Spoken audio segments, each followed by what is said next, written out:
This week, the Bank of Canada will release its summary of deliberations for its recent rate decision. That's when the central bank cut its key policy interest rate by a quarter of a percentage point to 2.75%. Last week, Governor Tiff Macklem said that the uncertainty surrounding U.S. tariffs is already taking a toll on the economy as businesses delay investments.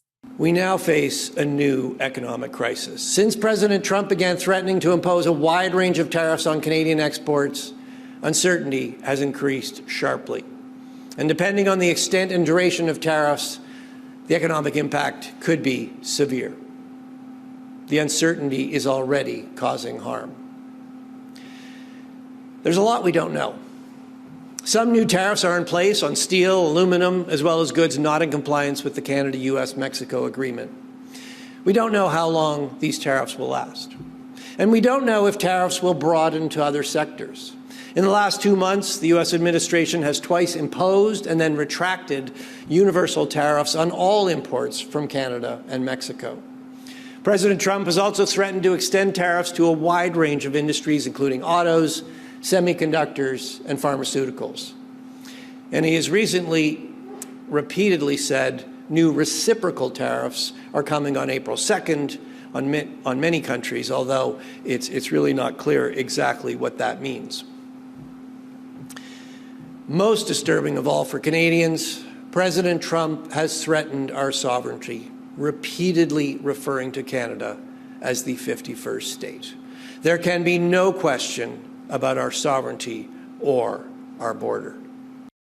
We're now joined by Brendan Caldwell, director at Caldwell Securities Ltd, for more on inflation and the ongoing trade war. Brendan, thank you for joining us.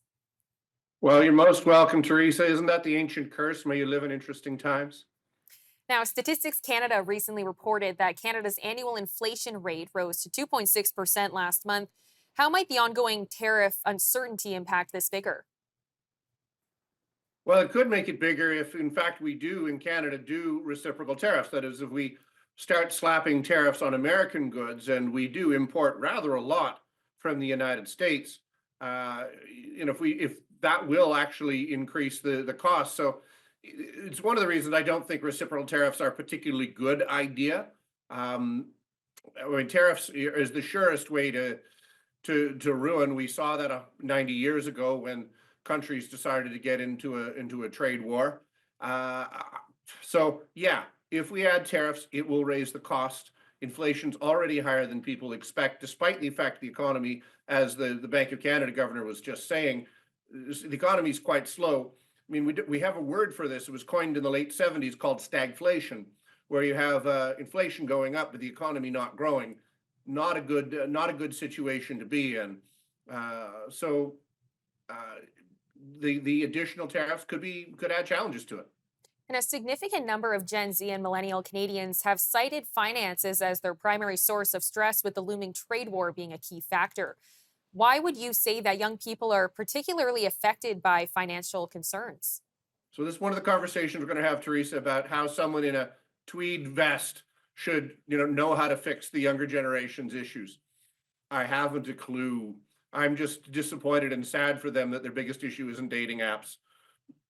I think the challenges are considerable, and every generation going back to the 1930s, when it was actually true, to bring up that topic again, didn't think that they would be better off than their parents. The baby boom generation, the world was terrible for them.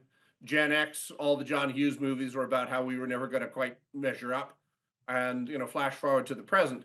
Now, there are unique challenges to this generation. So I can see they're really believing that it's not going to work out for them because the price of everything is so high. Not so much what we measure in inflation, but the lifestyle type of investments, like a house, like family, like having kids. Assuming that those are goals this present generation still has, all of those seem a lot harder to achieve with the level of competition and the level of prices, which aren't adequately captured in the consumer price index, in the CPI. And what advice do you have for Gen Z and millennial Canadians navigating these worries? I would begin by having hope. Now, hope is itself not a strategy. So I think there are opportunities. As I've said, you and I have talked about before, uh, you know more about the technology and what is um, happening and how the technology can be used than I ever will. It is a much more of a first language for younger people than it is for 50 somethings. So that's one.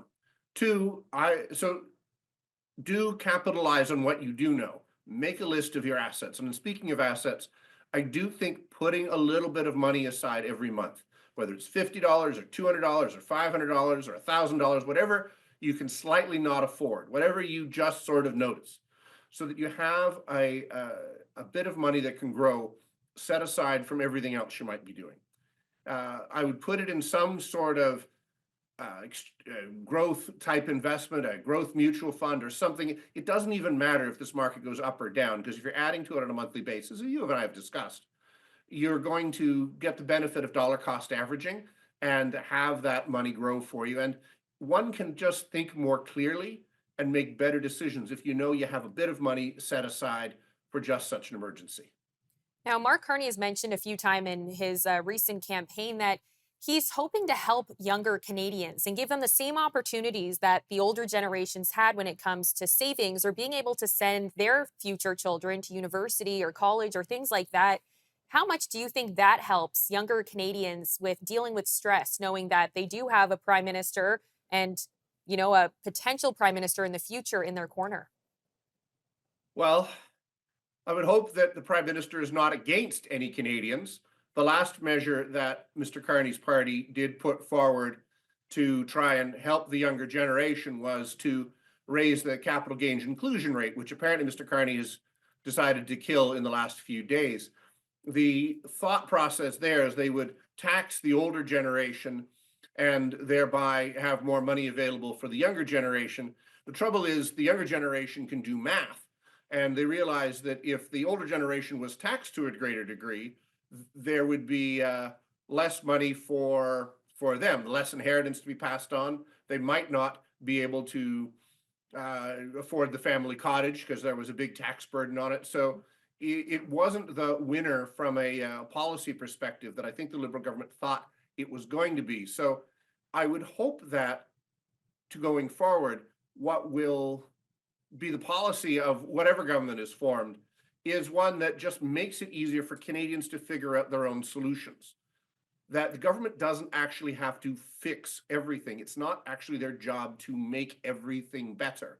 If they make it everything a little easier, less bureaucracy, less tax, less burden, then I think it does open up opportunities for younger people to start businesses and take advantage of the opportunities that were there during, frankly, much lower tax regimes. My older generation, enjoyed much lower tax regimes when we were accumulating our wealth than what young people face today. And many small businesses are facing similar financial pressures. What steps can they take to prepare for additional costs? My father and I were just having this discussion earlier today. It is very tough. We were talking to one of the ladies in the food court, runs the Italian restaurant under the Exchange Tower, and she's giving up. Rents are too high, costs are too high. I think for small businesses, to the extent that you are able to buy the building that you're in, that is going to stand you in good stead. I would take the same advice I give for younger people. Put a little bit of money aside, separate than your business, because it would allow you to weather storms and take advantage of opportunities more easily. And how can investment advisors assist their clients in planning for an unpredictable Canadian economy? Oh, goodness. I'm kind of put in mind of that discount brokerage firm ad where they superciliously say, "You're not still dealing with Dad's guy, are you?" Well, look, Dad's guys probably serve Dad, whoever Dad might be, fairly well. And it's so much easier to get along with other people's parents.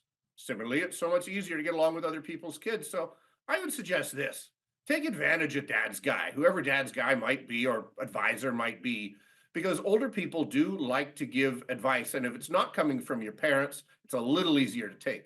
So that's my suggestion.